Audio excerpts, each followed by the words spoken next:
Saudara, terima kasih masih di Breaking News Kompas TV dan ini adalah iring-iringan yang Kompas TV, jurnalis Kompas TV berikan pada Anda terkait dengan perjalanan Presiden Erdogan, Presiden Turki menuju ke Istana Bogor untuk bertemu dengan Presiden Prabowo Subianto.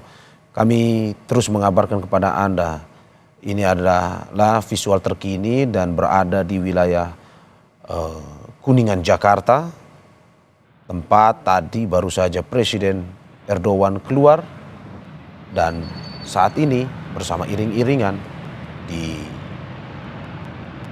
diamankan oleh aparat keamanan menuju ke Istana Bogor, Jakarta.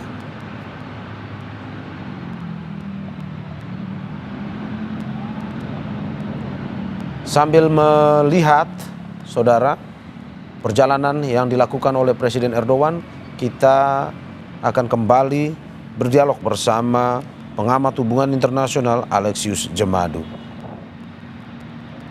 Mas Alex, tadi kita sudah bahas terkait dengan seberapa spesial sebenarnya kunjungan ini yang dilakukan oleh Presiden Erdogan ke Presiden Prabowo Subianto. Kalau Anda melihat bahwa apakah nantinya dengan kunjungan Presiden Erdogan langsung ke Indonesia akan meningkatkan citra Indonesia di dunia internasional khususnya di negara ASEAN atau bagaimana dari pengamatan Anda? Iya, ini akan memberikan kesempatan kepada Indonesia untuk tampil bersama kekuatan menengah lainnya ya, seperti Turki, bahwa kita punya kredensial, kita punya kemampuan untuk memberikan kontribusi secara positif kepada perdamaian dunia. Dan itulah salah satu fungsi middle powers dalam hubungan internasional ya, supaya jangan ada hegemoni dari negara besar, jangan ada dominasi bahwa tatanan global ini hanya diatur oleh kekuatan-kekuatan besar.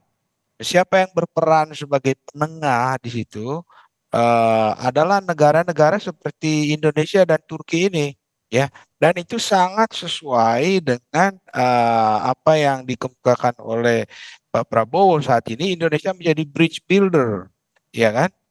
Supaya menjembatani, ya, berbagai polarisasi yang ada, polarisasi antara negara maju dan negara miskin, polarisasi timur barat, ya, semua negara ini kan ada di tengah semua ya. Kalau Anda lihat peran Turki itu dia kekuatan konstruktif, sama juga dengan Indonesia.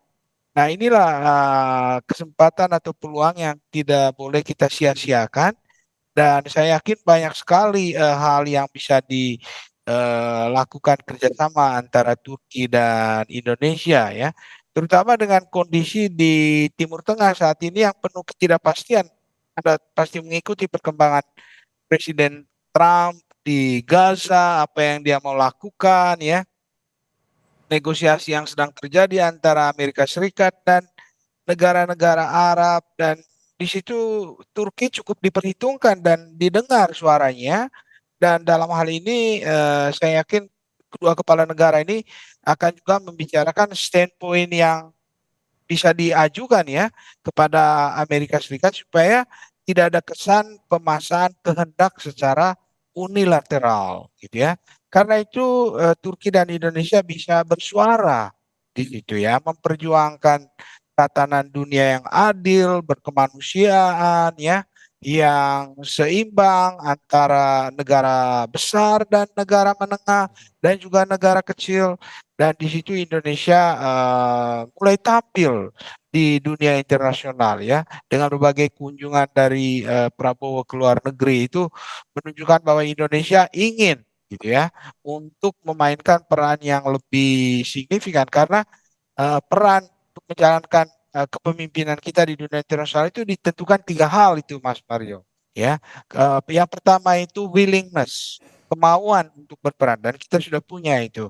Yang kedua itu adalah capability ya. Indonesia juga punya capability secara ekonomi, secara apa namanya, kekuatan pasar ya, kemampuan untuk menyelesaikan masalah. Kita juga diapresiasi oleh dunia internasional. Dan yang ketiga itu penerimaan dari peran kita di dunia internasional, akseptabilitas. Nah, Indonesia dan Turki punya tiga-tiganya. Ada kemauan, ada kemampuan, dan ada penerimaan. Nah, ini nanti bisa disinergikan ya oleh Presiden Prabowo dan Presiden Erdogan untuk menunjukkan bahwa ada sejumlah kekuatan menengah yang bisa berperan secara konstruktif ya, yang menjembatani antara berbagai pihak karena natur dari berbagai isu global saat ini, Mas Mario, itu tidak bisa diselesaikan oleh satu negara saja, termasuk oleh Amerika Serikat atau Tiongkok, tidak bisa. Harus dalam rangka satu kerjasama multilateral. Nah, itulah prinsip multilateralisme dalam hubungan internasional. Nah, siapa yang akan memperjuangkannya itu? Terutama negara-negara yang ada di tengah ini, yaitu Indonesia dan Turki.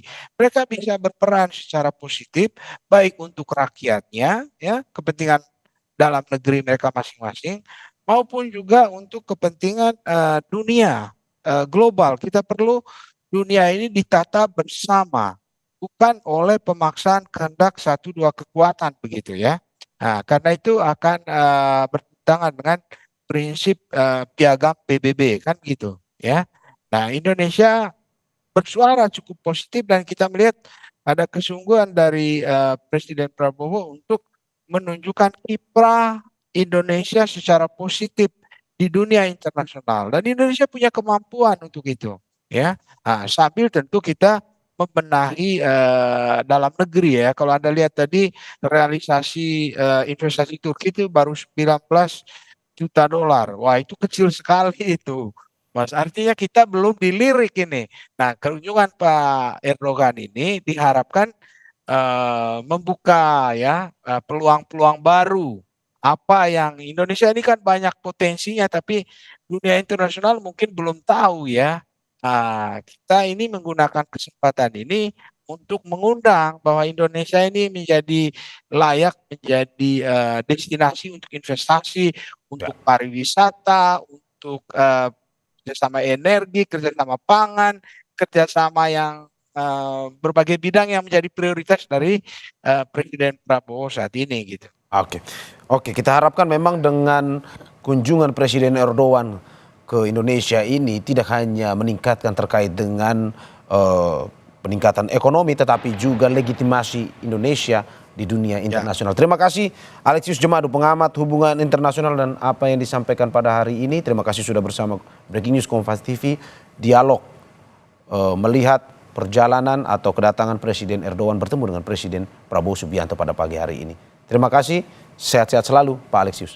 ya, terima kasih sama-sama Mas. Saudara, kami harus akhiri Breaking News Kompas TV, tetapi untuk informasi terkait dengan kedatangan Presiden Erdogan ke Istana Bogor bertemu dengan Presiden Prabowo Subianto nantinya akan di program Kompas TV lainnya. Saya Mario Sarong pamit undur diri, sampai jumpa.